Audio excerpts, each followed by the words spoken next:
Okay, here's a quick video of the air hammer running. I'm going to control it by using a ball valve at the moment, and then I'll show you how you can step on the pedal more, you get more hammer, step on the pedal less, you get less hammer.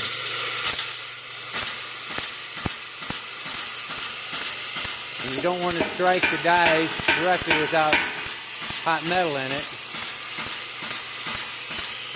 But as you can see,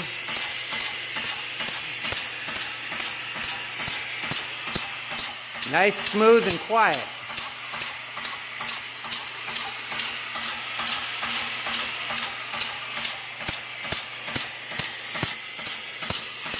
You can slow it down,